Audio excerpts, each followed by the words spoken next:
Buenas noches, bienvenidos al banquillo, gracias por estar con nosotros en horario especial. Estamos en plena Copa del Mundo. Hay su salto ya porque estamos en el momento clave del Mundial. Pronto conoceremos si Argentina va a revalidar el título. Es muy probable. Solo hay 2 bicampeones a lo largo de toda la historia de los mundiales. Italia, 1934-1938. Y luego Brasil en 1958 y 1962. No suele repetirse. Vamos a ver qué nos depara Estados Unidos. Bueno, y vamos a hablar de las finanzas nacionales, de la gran expectativa que como país se tiene en el arranque de una nueva administración. Ya han pasado casi 6 meses. ¿Y para dónde vamos como nación? Nos acompaña el exsecretario de Finanzas, el licenciado Marcos Midense, que está aquí con nosotros. Buenas noches, bienvenido. Y el licenciado Obed García, un reconocido hombre de la economía y la finanza en nuestro país. Bueno, planteado esto, vamos al grano. ¿Cómo han registrado el desenvolvimiento que ha tenido la actual administración en materia de inversión? Porque de ahí vamos a depender en gran parte de ser competitivos, de ser atractivo para la inversión extranjera, que ha tenido realmente una caída sin precedentes en los últimos 4 años. Y bueno, la gran apuesta ahora con Aspura en la presidencia es mejorar estos números. Entonces, ¿sobre qué base se deberá trabajar a partir de ahora? Licenciado Midense, buenas noches. Bueno, Rosendo, buenas noches, un gusto ver. Saludos a los amigos y amigas que nos miran. Del 2024 al 2025, en inversión extranjera directa, Honduras tuvo una rebaja aproximadamente del 11%. O sea, tuvimos una merma a la baja, una reducción de inversión extranjera, hubo menos confianza en el país, y menos inversión significa, en palabras bien sencillas, menos empleo. Eso es lo que tuvimos en el gobierno del Libre en los últimos 2 años. El presidente Fura, el primer día, nomás tomando posesión, aprobó un decreto que, por cierto, yo fui coproyectista junto a Lenín Valeriano, de aumentar el periodo para las empresas que son exportadoras de las principales divisas, que es piña, melón, banano, palma, café. Esta señal fue para salvar 50,000 empleos. El presidente Fura, en los primeros 3 meses, incorpora a Honduras al CIADI, que es un foro técnico del Banco Mundial, Grupo Banco Mundial, para poder dirimir disputas entre Estado y empresas. Es una señal de apertura a la inversión. El presidente Fura lo que ha hecho es una transición en un periodo donde tuvimos los peores indicadores, a mi juicio.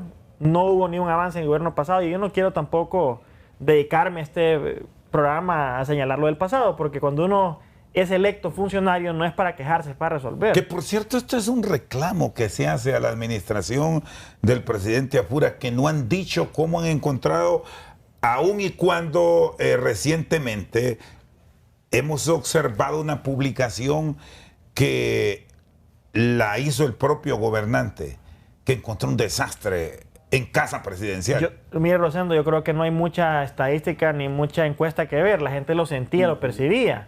Usted iba a la pulpería, al mercado, a la calle, al taxi, se montaba en cualquier lado. Sabíamos que estábamos en una situación bastante complicada el año pasado. Una incertidumbre tremenda con el tema que vimos electoral, que fue algo inédito. Pero pasándole la página, recordar que el presidente Fura no tuvo transición de gobierno. No tuvimos una transición entre el gobierno del Libre saliente y el gobierno entrante. Un reflejo práctico de esto lo vimos en el Congreso Nacional y en la Administración Pública, y es la reformulación entera del presupuesto general de República para este periodo fiscal. Casi 4 meses le tomó al gobierno de la República actual revisar las cuentas, generar una vista de las demandas sociales que habían, replantear el tema de la inversión pública, también la mecánica de poder pasar de una centralización excesiva en algunos temas, de centralizar y fortalecer gobiernos locales, una dinámica diferente presupuestaria, y en mayo fue que aprobamos el presupuesto para este periodo fiscal, prácticamente a mitad del año. Y ahorita en septiembre, a menos de 3 meses, estamos ya recibiendo el proyecto que constitucionalmente la Secretaría de Finanzas debe enviar al Congreso Nacional. O sea, este año va a ser un año muy corto en la ejecución presupuestaria. Es un reto para los ministros y para el Ejecutivo. Y en eso estamos claros, porque también la percepción de la expectativa es que queremos ver las calles ya construidas, los hospitales con medicamentos, queremos ver el mantenimiento de los baches que no le dieron por 4 años, queremos ver ya la obra física. Pero la maquinaria administrativa estatal camina con ciertos procesos que no podemos eludir. ¿Y esa dinámica cuándo estaría lista si tenemos procesos rápidos, Mira, aún y cuando hay obstáculos? Yo quiero ser muy claro, yo fui electo diputado, yo no soy miembro del Poder Ejecutivo. Pero se conoce porque estuvo en finanzas. Claro, lo conozco. He reclamado en el Departamento de Atlante varios temas que siento que podrían dárseles más celeridad. Siento que el presidente es una persona más de acción que de palabra. Es decir, él actúa, trabaja, lo demostró en la capital y así lo ha demostrado en los diferentes frentes. Tema de salud, se ha habido un avance significativo. En el tema de infraestructura empieza a desplegarse ya las obras que tendremos que ver. Pero yo lo que quiero decirles es que en 6 meses, con un gobierno como tuvimos el de Libre, sin una transición y con una reformulación de visión, no podemos juzgar tan prematuramente. Y sí quiero reconocer también que con este periodo acortado de ejecución presupuestaria, prácticamente que desde las finales de mayo hasta diciembre para el Poder Ejecutivo, tendremos que esperar de los ministros una extraordinaria ejecución. Y que sea siempre con transparencia y con capacidad de visibilizar el valor público. Y eso es muy importante decirlo, Rosendo, Obed. En la cadena de valor pública, ¿verdad?, de la administración pública, si usted no comunica, es como que no se hubiera hecho. Y comunicar no es decir hice, comunicar es decir, con los impuestos del pueblo hondureño hicimos tal obra con un valor público a tal población en tal lugar. Y es importante comunicar. Entonces yo creo que hay altas expectativas, no hubo transición, estamos apenas con un inicio de ejecución presupuestaria con un gran reto, pero vamos viendo señales importantes. Por ejemplo, yo creo que la apertura que el presidente ha dado al sector privado, las señales que ha dado con el tema del CIADI, con el tema de los sectores agroindustriales, el tema productivo, creo que eso le da mucha certidumbre. Ya en el Congreso Nacional aprobamos la ley de beneficiario final, por ejemplo, que es una ley de transparencia y beneficiario final. Esto es de acuerdo a las recomendaciones del Grupo de Acción Financiera Internacional, que es un foro para transparentar y que los estados puedan vencer lo que es la lucha contra el lavado de activos y el crimen organizado. Esto evita que Honduras esté en la lista gris, reduce los costos transaccionales de sucursales bancarias, por ejemplo, evita que haya problemas con las remesas y permite pues que haya una señal de que Honduras está dando apertura a transparencia y queremos inversión. Bueno, Obed, buenas noches. Buenas noches. El sector privado, más allá de la propuesta que escuchamos de alguien que conoce de las finanzas públicas, ¿cómo espera el desarrollo en ejecución presupuestaria, expectativas con el retorno de Honduras al CIADI? ¿Qué tanto hemos ganado para que el mundo nos vea? Bueno, no, gracias.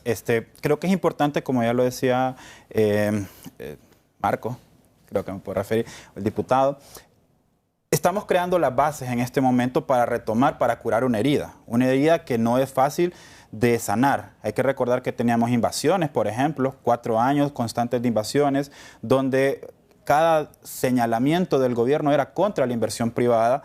Y aquí hay que mencionar que no hablo de la gran inversión privada, no hablo de los grandes empresarios, hablo de ese pequeño empresario que tal vez recibió su cesantía, recibió un dinero, tal vez una remesa, y dijo, voy a poner un pequeño negocio, pero desde el gobierno le están diciendo, es un criminal, no paga impuestos, esto y lo otro. Es difícil que después queramos recuperar la confianza inmediatamente para ver resultados.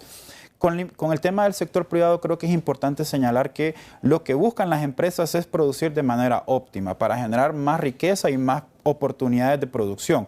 ¿Cómo se logra eso? Bueno, con mayor inversión en carreteras, por ejemplo, con mayor inversión en sistemas de distribución de energía eléctrica, con sistemas de riego, por ejemplo, en el tema del campo. No es posible que en Honduras tengamos abundantes lluvias y no seamos capaces todavía de retener toda esa agua y aún más poderlo utilizar para regar nuestras tierras, nuestros campos productivos. Don José, que corta café, que produce café en una montaña en San Marcos de Ocotepeque, lo que él quiere es una carretera en buenas condiciones para que cuando él baje su café desde la montaña hacia el exportador no tenga que estar pagando mantenimiento del carro, no tenga que estar pagando cambiar cada pieza del carro porque la carretera está tan en mal estado que él no puede manejar con cualquier camión. Todas las cuestiones que las empresas lo que necesitan son condiciones para mejorar su productividad. Eso en una palabra. Con respecto de la confianza, mire, Yo trabajé en una empresa desarrolladora inmobiliaria. No es posible que una inversión, que solo el capital para arrancar el proyecto, que puede rondar hasta los 50 millones de dólares, esté detenido por una licencia ambiental cuyo impacto de un proyecto inmobiliario es pequeño cuando ya se desarrolla en una zona urbanizada. Entonces, hay muchos casos de estos. Cuando estuve trabajando para el COEP, muchas veces decíamos eso y nos veíamos esos casos. Como grandes inversiones extranjeras, 50 millones de dólares no son dos lempiras. ¿Dejamos ir inversión por asuntos ideológicos? Claro que sí, sí, totalmente. ¿Y cuál es el área que mayor afectación se dio? Bueno, estamos claros de que eso corta la generación de empleo, pero si individualizamos los procesos, ¿en dónde estuvo el mayor golpe? Bueno, sí, como le decía, primero el desarrollo inmobiliario y en el desarrollo industrial. Dos sectores concretos donde ya habían sectores industrializados, pero una licencia ambiental, una licencia de antropología, si acaso eran terrenos cercanos a donde hubo asentamientos históricos, detenían inversiones grandes, que no solamente es el capital, es el costo del capital también, o sea, la tasa de interés a la que se prestó ese dinero. No es posible que detengamos esas inversiones, que solo desarrollar el proyecto, ya estamos hablando de 200, 500 empleos, un empleo que se genera creo que es suficiente para justificar cualquier esfuerzo del sector privado, orientado a la buena inversión, claro. Por otro lado, también está el tema de la complejidad de trámites que hay que hacer para levantar un solo proyecto. Digamos, si nos vamos, por ejemplo, a la estructura del presupuesto general de la República, 54 tipos de impuestos que se cobran en el país. De esos 54, hay 5 o 6 que explican casi el 80% de la recaudación. Pero a las empresas no se le perdona los otros 49 impuestos. Tiene que ir uno por uno revisando y pagando. Después el tema del licenciamiento, como ya lo decía.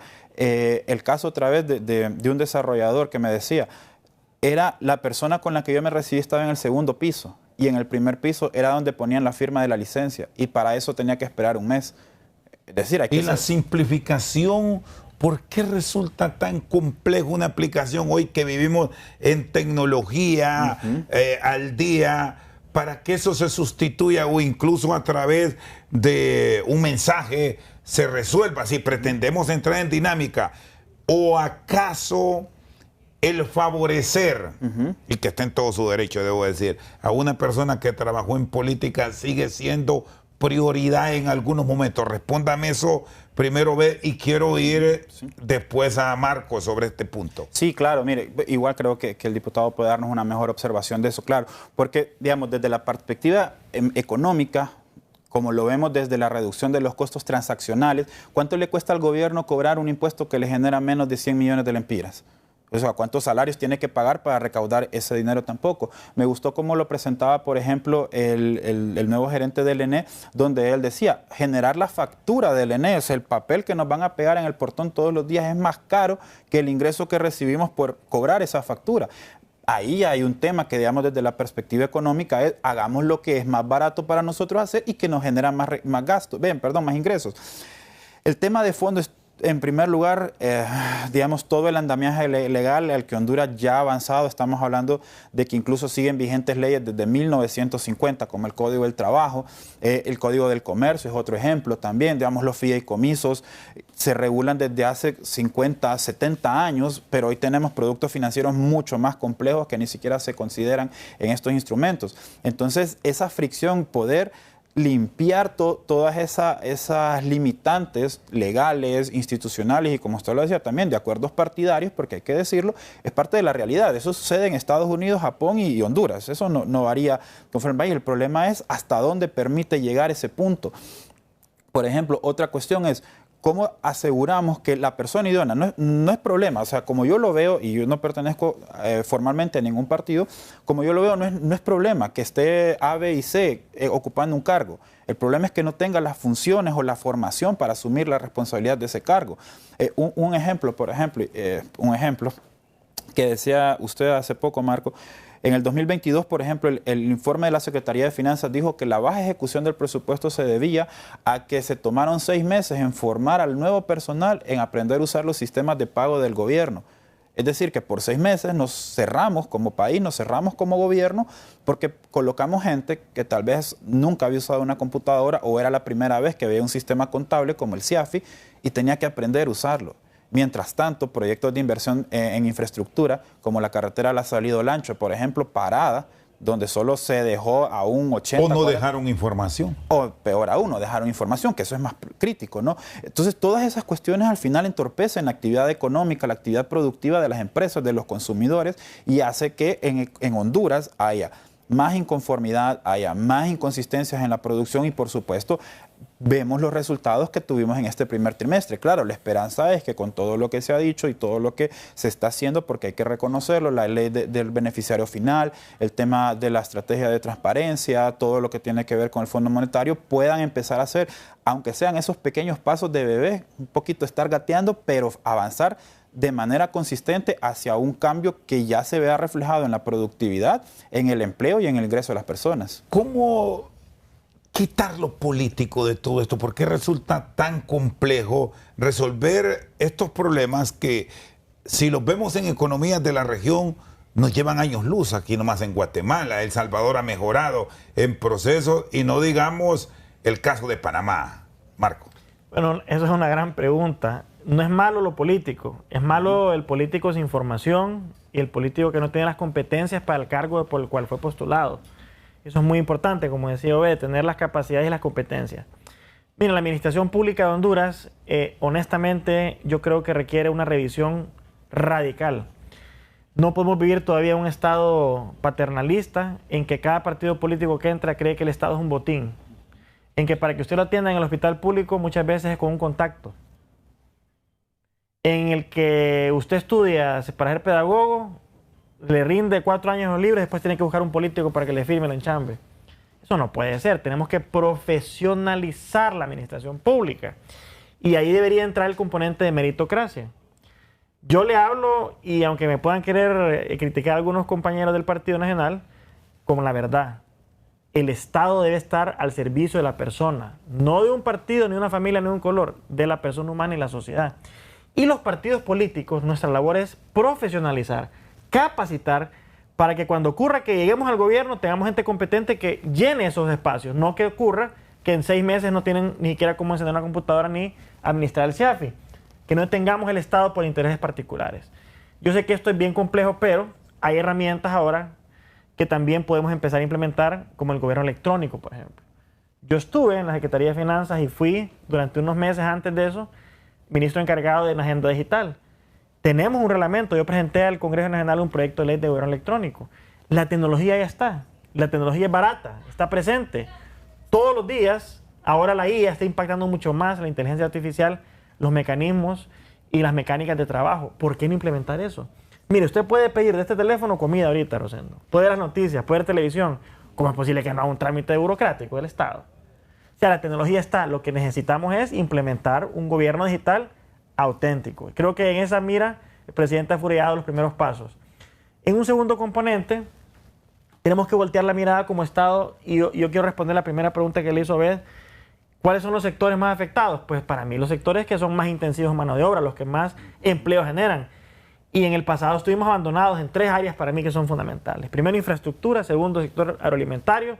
Y tercero, los MIPYMES.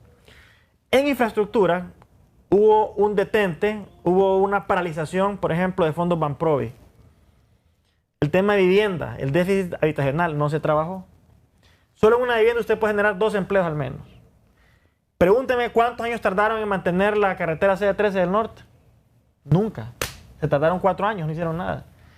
Hay parte de la carretera del litoral atlántico que conecta Jutiapa con Colón que está destruida. ¿Cómo es posible? Obed lo dijo, un productor lo mínimo que requiere es un camino para poder mover su carga de su transporte. Entonces yo creo que en el tema de infraestructura, el gobierno pasado quedó muy en deuda y ese es uno de los sectores más afectados y que podemos nosotros inyectarle, con la experiencia de Papi, generar empleo. Segundo, sector alimentario. Todos comemos. Es un tema de seguridad alimentaria y de capacidad productiva. En Honduras, por ejemplo, dicen los israelitas que nos llueve petróleo porque llueve, pero no gestionamos el agua. Hay lugares de mucha sequía, muchas áreas de mucha inundación y cómo es posible que no gestionemos el agua para ser más productivos. Y tercero, MIPYMES. siendo el 70% de los empleos los generan los pequeños comerciantes. Pero hay mucha traba burocrática para montar una empresa, para acceder al crédito, y la tramitología del gobierno muchas veces asfixia a las empresas. En eso yo creo que Papi está claro, el presidente está claro que tiene que ir trabajándose, y para mí esos son los 3 sectores que más tienen que apoyarse. Muy bien, vamos a la pausa. Nuestros invitados de hoy, Obed García y Marcos Midense. Ya volvemos.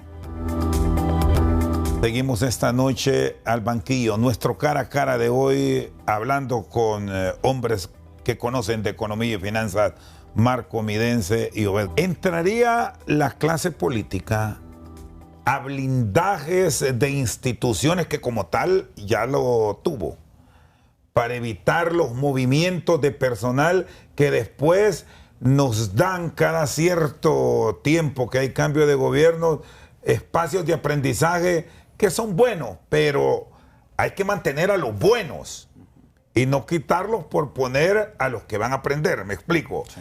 Bajo el entendido que la Secretaría de Finanzas históricamente ha tenido personal que no lo cambia ningún gobierno. Correcto.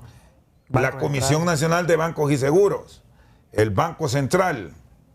Y bueno, con esas que son muy técnicas nos quedamos. Debería ser igual en la ENE. Proteger al recurso humano que cuesta formarlo. Pero aquí se trastocó todo eso. Le planteo esto a ambos porque se puede, advierten ustedes, atrever un gobierno a sentar una base para que eso no se toque. Y si lo toquen, bueno, allí sí caberían las demandas que, por cierto, nos han hecho mucho daño en el presupuesto de la República. Marco. Bueno, le voy a hacer una pregunta. ¿Qué pasaría si ahorita mismo despiden a todo el personal técnico aquí en el programa, en el canal? No hay programa. No hay programa, ¿verdad? Pero parece que los políticos eso no lo entienden muy bien. Pero imagínese usted, en una empresa privada no se atrevería ningún loco a despedir a todo el mundo sin las capacidades para poder suplir. Pero imagínese que en la cosa pública, porque eso es el Estado, la cosa pública, la cosa de todos, cada 4 años vemos ese vaivén de incompetentes muchas veces, como nunca habéis visto en el 2022, ¿verdad? Instituciones que han sido muy técnicas, como usted lo ha mencionado, finanzas, Banco Central, Comisión de Bancos y Seguros, que regula el sistema financiero, que regula la política fiscal, en manos de personas que no tenían las competencias. Son hondureños y tienen derecho al trabajo, pero cada quien en las competencias que le corresponde. Y algo importante, el servicio civil, el Estado, debería ser profesional. Mire, desde la persona que asea hasta el recepcionista, mandos intermedios y gerencias, eso debería ser intocable, debería ser una carrera. Los que deberían irse cada 4 años son los ministros, viceministros y secretarios generales. O sea, rotar las altas autoridades que son las de confianza del presidente. Pero ¿por qué toda la administración usted paraliza? Le voy a agregar otras instituciones en este diálogo que mantenemos. Digo, puede intervenir cuando quiera. Antes que me van a linchar, si no termino. Pero, no, aduanas. Pero ahorita sí hay que hacer los cambios porque lamentablemente Libre no estaba listo para gobernar y el Partido Nacional sí ha gobernado y tiene gente muy competente. Yo estoy luchando para que hagamos los cambios, para que enchambemos a los amigos nacionalistas que tengan las competencias. Dar bien el ejemplo. Porque no quiero que me corten y me malinterpreten, que no quiero pedir la chamba para los analistas que no me... Pero para los que conocen en el área, los que son capaces. Para el que tiene expertise. Ajá, pero ¿qué pasa si encontramos, porque también los hay, alguien de Libre, porque los hay, hombres capaces y mujeres capaces, los deben mantener? Yo creo que Honduras debería tener un gran pacto social y político para que la administración pública en ciertos temas, y esto lo he dicho antes, en educación, por ejemplo, y salud, sea pecado que los políticos metamos mano. Mire, lo voy a poner escaso, ¿verdad? Ayer me llamaban porque no podían contactar a alguien para que los atendiera en un tema que usted debería ir a cualquier hospital público y ser atendido como en una sociedad del siglo XXI, ¿verdad? O sea, no debería de ser, mediante un contacto político, la salud del pueblo. La educación de los niños no debería ser mediante un contacto político, creo yo. Si nosotros apostáramos, hiciéramos un gran pacto, aunque suene idealista, para que educación y salud sea algo meritocrático, óigame, grandes cambios habría en este país. Transformaríamos la educación de nuestros niños y jóvenes, generaríamos competencias y capacidades de verdad y haríamos un estado del servicio a la persona. Pero lamentablemente, pues, los partidos políticos muchas veces sienten que el Estado, como he dicho, es un botín y no lo es así. Y yo quiero aclarar algo, el Partido Nacional ha sido muy responsable en el pasado. Y estoy seguro que Papi va a marcar una diferencia. Yo creo en este partido, por eso estoy acá. Creo en una trinchera de cambio, de renovación, de gente competente, como usted lo ha dicho. Y si no lo hacemos, también el pueblo nos va a reclamar y nos va a castigar, ¿verdad? Si no hacemos un gobierno competente que satisfaga las necesidades y las altas expectativas de la gente, si los ministros no actúan como corresponde, con humildad, pero también con firmeza en sus propósitos, y si no ejecutan bien, el pueblo hondureño nos va a castigar. Por eso es que es muy importante, como clase política, ser conscientes de la alta expectativa que hay y de la importancia de poder satisfacer esas necesidades. Porque ahorita, mientras hablamos, hay gente que no tiene que comer, no tiene un techo, no tiene abrigo y no tiene ninguna esperanza para poder comer al día de mañana, ni siquiera un trabajo. Entonces yo creo que ante esta expectativa la clase política tiene que poner las barbas en remojo y ser doblemente competentes y demostrar que cuando el Partido Nacional gobierna, lo vamos a hacer para bien. ¿En qué mejoraríamos como país salvando estos cargos? Obviamente hay otro tema aquí que tiene que ver con gobiernos más dinámicos y gobiernos chicos y no tener esas administraciones gordas, que ha sido el común, bueno, casi histórico, pero registramos abusos, Obed, desde que se produjo la gran última, digo yo, salvación que pudo tener la economía nuestra, 2009, con la condonación lograda de los multilaterales, porque quedamos con una deuda que no era ni de 3.000 millones de dólares, sí. Y hoy, bueno, ni sabemos cuánto debemos. Unos dicen que 18.000, otros dicen que son más de 20.000 millones, pero de dólares. Sí, bueno, mire, con ese tema creo que primero hay que reconocer el costo hundido que representa para nosotros, que ponemos el pisto para formarlos a ellos. Un actuario que manda a la Comisión de Bancos y Seguros a formarse en Chile, en México, en Corea del Sur, le cuesta al Estado de Honduras. ¿Cómo es posible que después, porque no pertenece al partido que ganó las elecciones, lo despidamos sin más ni más? Es decir, hay que pensar cuánto nos costó formar esa persona. Un electricista, un ingeniero electricista o un ingeniero eléctrico que esté en la empresa de energía eléctrica, lo despedamos sin más ni más. Usted mencionó el caso del SAR. Para todo contribuyente, por pequeño que sea, yo hago mi declaración todos los años, no la podemos hacer de manera autónoma. Es decir, yo no puedo agarrar mi computadora y ponerme a llenar los datos porque es un mundo complejísimo. Yo agarro mis recibos y me voy al SAR y le digo a alguien, mire, ayúdeme a hacer mi declaración. Y si me encuentro con otro igual que yo, que ninguno de los dos sabe qué hacer, es decir, hay todo un tema. Pero yo no genero los ingresos suficientes como para que represente un problema, pero que hay de un gran empresario que sí, que una nota de crédito que puede ser hasta de 10 millones de lempiras se paralice solo porque hay personal que no sabe cómo administrar ese tipo de procedimientos y resolver algo que, digamos, 10 millones de lempiras son 3 casas de vivienda media, por poner un ejemplo, tal vez es la merienda escolar de una comunidad por 3, 4 meses, para que tengamos una noción de lo que realmente representa en temas de costos. Ahora, como usted decía, creo que es bueno ver la historia de Honduras desde las oportunidades que nos generó cuando hicimos las cosas bien. Tasas de crecimiento de hasta un 6% en el 2006-2007. Una condonación de la deuda que nos permitió tener niveles de gasto y de inversión mucho más que los que tenemos hoy. Pero hay un tema que lamentablemente nos hemos acostumbrado a vivir en la mediocridad, y es el acceso a la cuenta del milenio. Es decir, después de que accedimos a estos fondos en el 2006, más o menos hace 20 años, hoy por hoy nos acostumbramos a no hacer nada y esperar de que, por la buena voluntad de los funcionarios de la Corporación de la Cuenta del Milenio, nos aprueben estos desembolsos. Es decir, tenemos que trabajar, y como ya lo decía Marco, tenemos que trabajar en cosas específicas que ya sabemos dónde está el problema, ya sabemos dónde nos duele. Ah, me raspé la rodilla. Listo, me la curo, me golpeé el codo, me lo curo.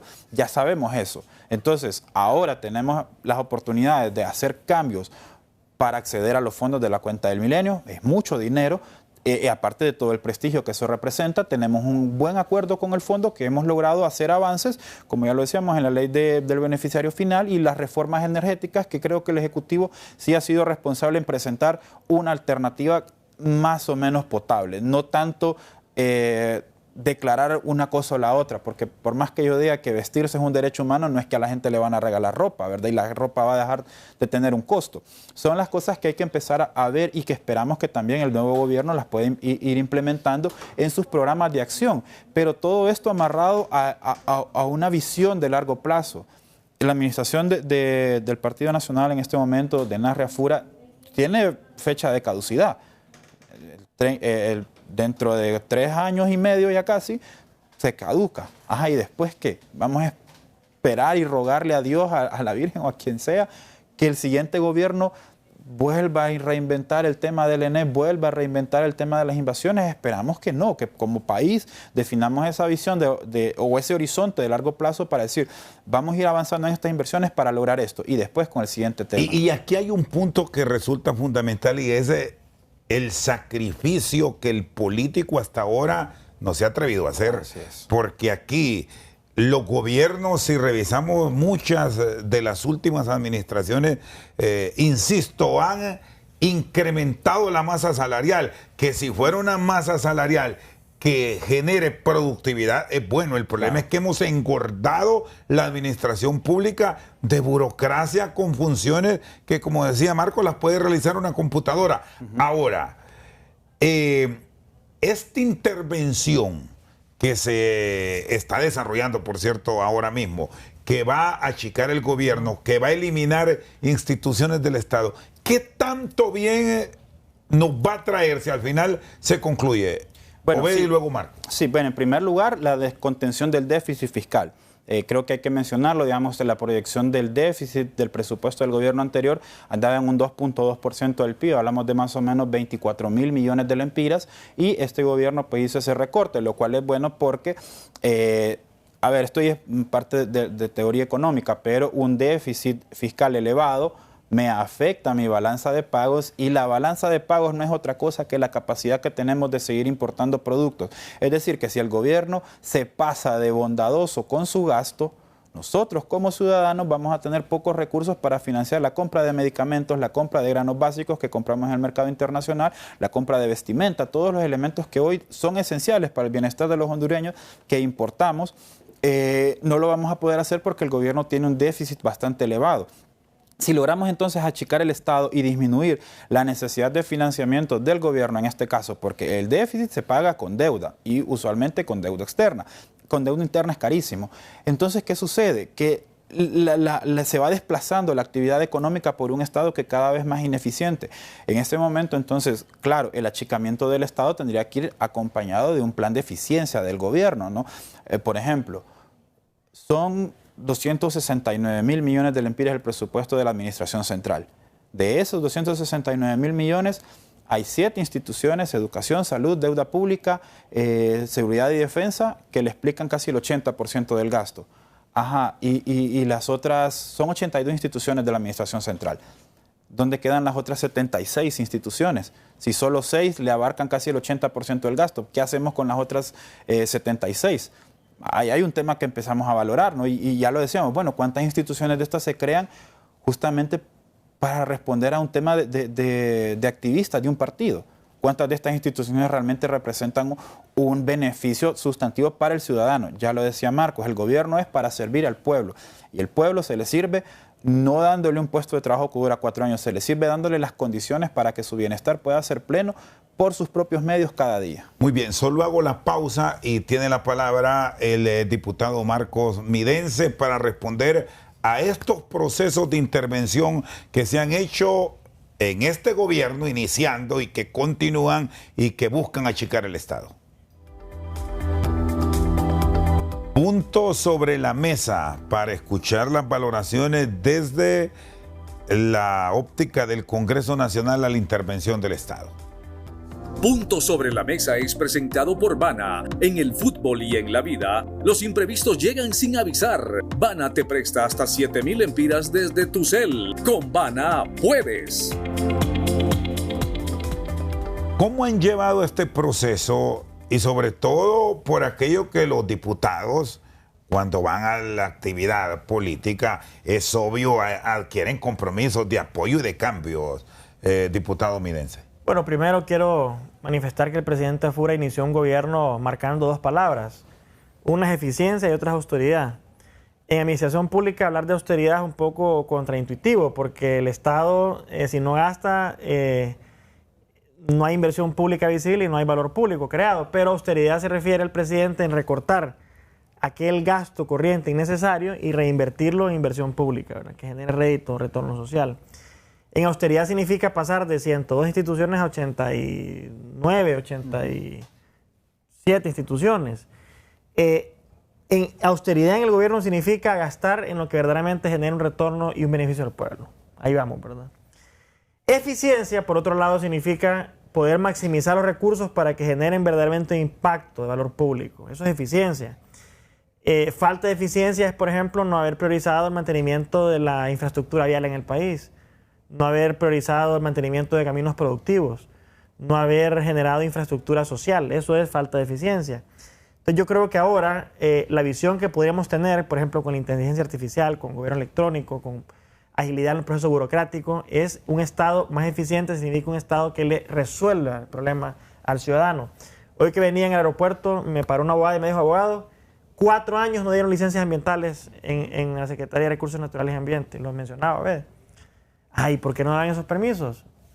Puede ser un tema ideológico, puede ser por falta de competencia, puede ser sencillamente porque no querían que hubiera inversión. ¿En qué se traduce eso?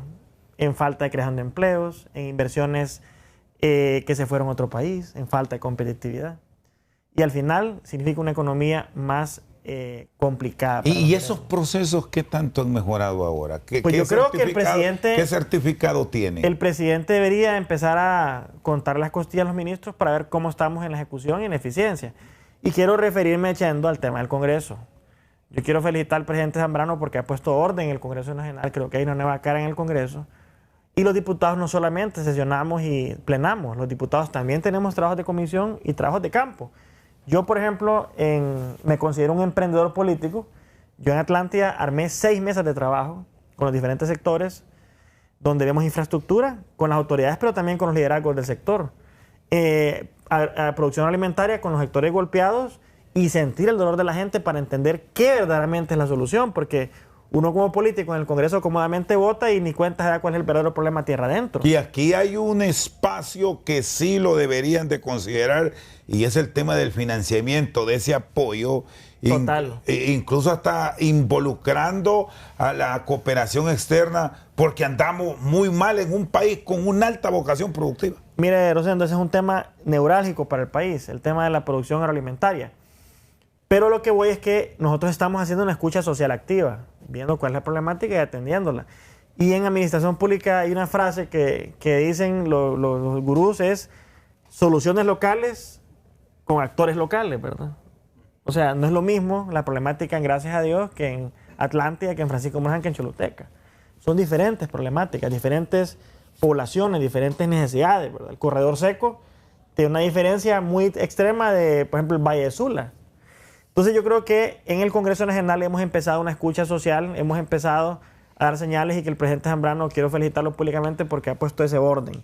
Ahora bien, ya en su conjunto, el Estado, definitivamente estamos con una alta expectativa, no puedo negarlo, ¿verdad? La gente lo para a uno y le dice, ay, entonces el financiamiento de Banprovi, ay, entonces la CA3, ¿cuándo arranca? El corredor turístico, las becas, todas las necesidades que no se atendieron durante 4 años. Y yo le voy a decir algo, en Banprovi tenemos un excelente equipo de trabajo que está haciendo una planificación, por ejemplo, para el tema de vivienda con el nuevo Ministerio de Vivienda, que espero que sea espectacular, no antes visto. En el tema de infraestructura ya se empezaron procesos licitatorios para poder adjudicar y empezar a verse ya infraestructura vial que no habíamos tenido en 4 años. En el tema de salud, el tema de cero mora quirúrgica y abastecimiento de hospitales y medicamentos en centros de salud es una realidad que va en marcha. Entonces yo creo que hay varios frentes que el presidente está actuando y hay que darle un poco de espacio de margen para la ejecución este año que, como expliqué, tiene su particularidad. Ahora bien, yo creo que es importante también que los funcionarios rindamos cuentas y que comuniquemos al pueblo lo que estamos haciendo. Yo creo que si no se comunica es como que no se haga y que no hay valor público. Entonces ahí tenemos una alta necesidad. Y ahora el caso, por ejemplo, de lo que hemos venido comunicando en el tema del sector energético, hace 2 semanas, 5 días consecutivos se fue la luz en el centro de Atlántida. Y ese es un punto que quiero abordarlo con puntualidad, si me permite, claro, Marcos, claro. Igual lo ve. ¿Qué está pasando? ¿Cómo esperan hacer ver al político que esto es técnico? Que estamos con una necesidad, porque usted me menciona Atlántida, que ahí le toca a Marcos Midense porque es su residencia, claro. Pero es ya muy frecuente que esté ocurriendo ya en el Valle de Sula, que nos reporten, bueno, aquí en Tegucigalpa. Si aquí hay fines de semana, que es cuando la ciudadanía está más en hogar, que le están suspendiendo el servicio por 8 o 10 horas. Bueno, el ejemplo que voy a poner, Rosendo, si me permite. Por favor. Ahí, por ejemplo, faltaba inversión en una línea de transmisión en el municipio de La Masique, San Francisco. Pero si no se explica, la gente cree que es que hay un problema de generación. Cuando realmente hubo un problema de falta de planificación, no de 6 meses, sino que posiblemente de 2 años atrás para poder invertir en esa línea de transmisión. Y yo creo que ahora estamos en un gobierno donde cero excusas, tenemos que dar la cara al pueblo. Yo hice una conferencia de prensa y dije, miren, no hubo planificación, hay que invertir y vienen 5 días más de mantenimiento, que posiblemente usted tiene que prepararse porque van a haber horas que va a interrumpirse la energía eléctrica. Pero dar la cara, ser transparente y decir, este es el problema y vamos a trabajarlo de esta manera. Vamos al sector energético, específicamente al subsector eléctrico. Ningún estado, ningún país del mundo se puede desarrollar si no tiene acceso a esto que es básico, que es casi como un derecho humano, diría yo, que es el acceso a la energía eléctrica. El mercado energético y el subsector eléctrico son vitales para el desarrollo del país y de cualquier país. No es posible que en Guatemala esté resuelto el tema y en Honduras no lo sea, cuando es un problema meramente técnico y no político. ¿Qué pasa hoy? Hoy llevamos, ¿cuántas horas? Llevamos 13 horas del día. Se han perdido aproximadamente 25 a 30 millones de lempiras ya en el estado de Honduras a través del ENE. En lo que va, 10 de la noche, 11 de la noche, un día ya. Sí, pero ya son casi 50 millones. 50 millones, entonces, pero yo le digo algo, no le da escalofríos a usted decir que hay una empresa que pierde 50 millones diarios. Algo tenemos que hacer.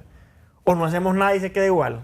La propuesta como ha llegado, ¿qué cambios son los que requieren? Porque aquí entramos a un punto político, se suponía que ya iba a entrar todo. Solo rapidito, primero decirles, para que no me fusilen en la calle, no se va a privatizar. Quien les diga eso está mintiendo, está faltando la verdad. Yo puedo hablar por lo que he leído en el proyecto de ley y hay un artículo muy claro que dice que los bienes de la ENE y los activos son intransferibles, son del Estado.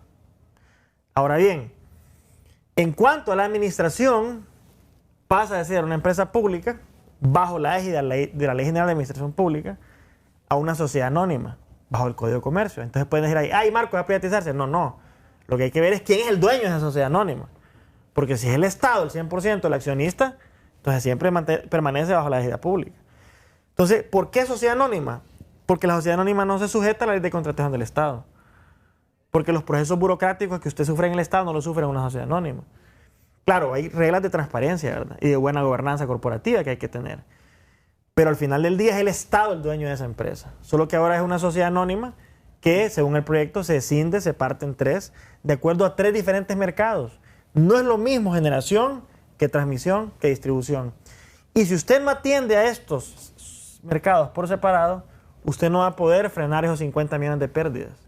Y si usted no ve esto de manera técnica y quita lo político, usted no va a poder resolver un tema que es eminentemente técnico, pero que pasa por una decisión política. Y aquí es donde los políticos entonces tenemos que ser muy transparentes, de frente, dar la cara y con credibilidad decir, vamos a hacer A, B y C, y si hay dudas, ponerlo en la luz del día y evacuar las dudas que el pueblo pueda tener. Muy bien, me voy a la pausa. Marcos Mídense, ya estamos en el cierre, se va a retirar. Cerramos el último segmento con Obed García, que nos va a acompañar al cierre y tener la claridad de ese otro elemento que agregan economistas desde la sociedad civil y del sector privado. Ya volvemos. Estamos con ustedes aquí en Al Banquillo, estamos cerrando con el economista Obed García. Bueno, el tema de la Empresa Nacional de Energía Eléctrica que lo planteábamos con Marcos Mídense y bueno, y que usted escuchó atentamente. Este es un proceso que si no se actúa, nos come la Hacienda Nacional. Obed. Sí, mire, creo que aquí para complementar lo que decía Marco, hay que decir 3 datos que para mí son cruciales y como economista y creo que como persona con sentido común. Las compras que ha realizado la Empresa Nacional de Energía Eléctrica ha comprado 25.000 millones de lempiras el 30 de junio en energía eléctrica. ¿Cuánto ha pagado de eso que ya compró? 15.000 millones. Es decir, que está comprando energía, pero no le está pagando. O sea, ya debemos 10.000. Debemos 10.000 millones a los generadores. En un semestre. En un semestre. O sea, ¿cómo vamos entonces a quedar a final del año? Con 20.000 millones adicionales a la deuda que ya tenemos que supera los 100.000 millones. Usted acaba de decir, o nos va a comer todas las finanzas públicas y nos va a comer en general el país. Es difícil que un Estado pueda seguir funcionando con este nivel de pérdidas. Por otro lado, el tercer dato que hay que mencionar, ¿cuántos lempiras ha ganado la empresa por la venta de esa energía? 16.000 millones. Ok, ¿cómo es que estamos comprando energía para revender, que nos cuesta 25.000 millones, pero por la reventa de esa energía solo estamos ganando 16.000 millones? O sea que tenemos otra vez otra pérdida de 9.000 millones presupuestaria. ¿Cómo vamos a financiar esos 9.000 millones que nos comprometimos a pagar, que no hemos pagado y que encima no los estamos generando de ningún lado? Yo creo que con esos tres datos los diputados deberían de tener un poco más de conciencia en cuanto a la larga de esta discusión, porque yo lamentablemente, y hay que decirlo así, sí señalo que muchos de los funcionarios, de los diputados que están discutiendo esta ley, ven el tema más como el insumo para generar acuerdos políticos o para generar algún capital de temas partidarios. Votos al final. Votos, pero no para resolver algo que le está afectando a los pequeños empresarios, a la hacienda pública y en general al bienestar social del país, porque usted lo decía, aquí en Tegucigalpa tenemos jornadas de 8 horas sin energía, con temporadas de temperatura alta. Y si una familia acaba de tener su recién nacido y lo va a tener con 33 grados de temperatura, o una persona tiene a su abuelo o a su padre con 75 años que tiene problemas respiratorios y sin energía. Es decir, hay que ver el lado humano de todo esto también. Es decir, un corte de energía no solamente es la comodidad de no poder ver el mundial, es el efecto social que esto tiene sobre el bienestar de las personas, tanto por el lado de las altas temperaturas como por cosas tan críticas como estar conectado a un sistema de respiración asistida. Y aquí es un asunto de verlo esto en el tiempo, porque del gobierno anterior no se tomaron decisiones claras y contundentes sobre el tema de una generación de energía competitiva, sino que se fueron por lo más fácil, que era contratar energía con generación diésel, que ya vamos a ver, es otra variable, porque a partir de hoy la relativa tranquilidad que hemos vivido en los últimos días de la suspensión de los conflictos armados entre Estados Unidos e Irán, parece que vuelven. Trump ya dio por cerrada esa negociación y solo el anuncio hecho por el presidente de Estados Unidos ya puso volátil el mercado, ya subió el combustible, bueno, el petróleo, y eso eventualmente va a generar aumento en los derivados, y aquí volvemos a lo del inicio de año que nos asfixió. Es decir, ahí dejo ese interrogante para que usted me la responda. Y lo otro es, si esta decisión no se toma ahora, el próximo gobierno que llega dentro de 3 años y medio le tocará una situación doblemente más crítica que la que vivimos hoy. Sí, claro. Mire, respecto de lo primero, esto es como que un efecto cohete pluma. Los precios de los combustibles suben como un cohete, pero empiezan a disminuir como una pluma. Se toman mucho tiempo para recuperar los niveles bajos que estamos acostumbrados. Digamos, en el 2022 llegó hasta 150 lempiras el precio del galón súper, por decir un ejemplo. Casi pasó un año para que bajara por debajo de los 100 lempiras. Más o menos a finales del 2023 ya teníamos otra vez un precio de 95 lempiras por un galón de gasolina súper. Eso se ve reflejado en 2 variables importantes. Primero, los precios de los alimentos que de manera interanual llegaron a crecer hasta un 15%, cosa que no es habitual en Honduras porque los alimentos suelen crecer de manera interanual entre un 4 y un 5% como máximo, y la inflación general que también llegó a ser hasta de un 9% a finales del 2022 y que se mantuvo elevada por un buen tiempo. Entonces, si vemos esta conjugación de variables, de nuevo, ese efecto pluma en la bajada de los combustibles ya nos dice que tenemos que empezar en primer lugar, a reconocer que existe este problema, a advertir que nos va a afectar porque somos una economía pequeña y que toma los precios del mercado internacional, no podemos incidir en ellos, y en tercer lugar, a tomar decisiones de qué vamos a hacer. Entonces, sobre la mesa siempre se pone el tema de los subsidios como una de las políticas más habituales de los gobiernos para contener los efectos tanto inflacionarios como directos de los precios de los combustibles. Pero ¿qué tan sostenible es esta política para las finanzas públicas, considerando lo que ya hemos dicho del ENE, que apenas genera un 80% de ingresos por las ventas que realiza? Es decir, lo que esperaríamos es que si gasta 25.000 millones comprando energía para reventa, pueda generar 30.000 millones en ingresos por la venta de esa energía, pero lo hace muy por debajo de esos niveles. Y lo otro tiene que ver también de, bueno, ¿esto realmente le ayuda a las personas? ¿El subsidio realmente le facilita a las personas poder seguir manteniendo su canasta de consumo? Es decir, la canasta de consumo de las personas, la energía representa un 30% y el resto se distribuye en compra de alimentos, en compra de ropa, compra de medicamentos, todo lo demás. Realmente con ese subsidio disminuimos ese 30% y le liberamos un 10, un 5% a la población para que pueda pensar en ahorro, pueda pensar en comprar, no sé, tal vez material para mejorar su vivienda. Digamos, hay que pensarlo en esa lógica también, ¿verdad? No solamente decir por decir el tema de los subsidios. Y ahora, la otra cuestión es cómo esto también se traduce en limitantes para la inversión privada, porque de nuevo, el tema de los costos para la inversión privada es lo que limita que generen empleo, que generen riqueza, que generen producción, cosas que son beneficiosas para el país. Entonces, ¿qué sucede? Tuvimos una ley de empleo temporal muy necesaria, muy útil, pero si no la acompañamos con facilidades para mejorar los costos de las empresas, difícilmente se va a traducir en mejores y más empleos para las personas. Y sobre todo teniendo en cuenta el tema transversal de la Empresa Nacional de Energía Eléctrica.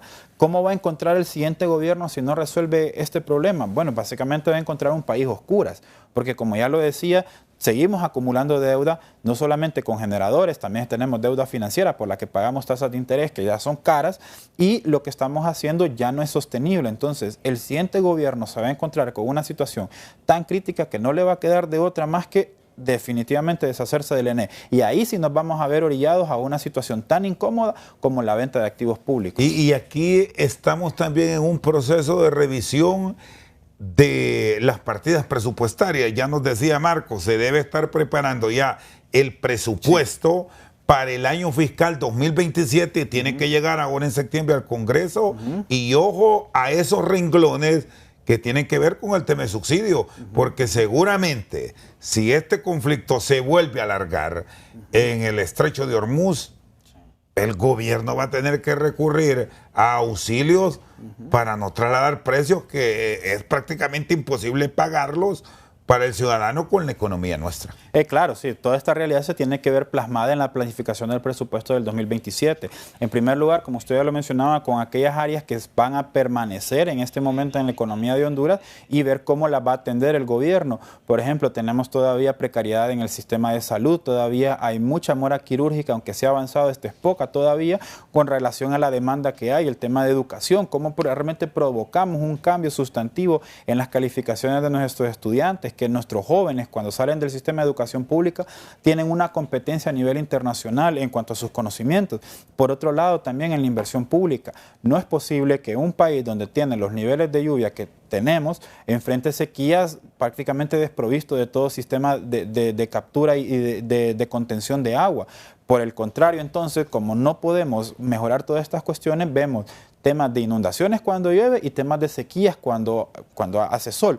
¿Cómo podemos entonces traslapar estas situaciones para que cuando llueve capturemos el agua, la retengamos, la almacenemos para que cuando haga sequía no nos quedemos sin agua como la realidad que vivimos hoy por hoy?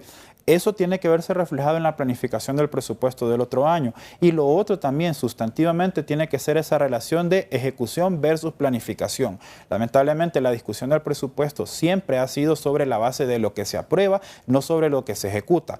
No es posible que sigamos aprobando líneas partidarias cuya ejecución es 0% o por debajo de un 50% cuando tenemos otras áreas esenciales como la compra de vacunas, la compra de medicamentos, la compra de textos escolares, el tema de los subsidios que ya se mencionaba, que es una de las alternativas, pero no es la única, para poderlas financiar y entonces sí promover que el gasto público sea productivo para las personas. Obed, muchas gracias. Siempre es un gusto conversar con Obed García, al igual que Marcos Midense, que nos acompañó en la primera parte de Al Banquillo. Por su sintonía, muchas gracias.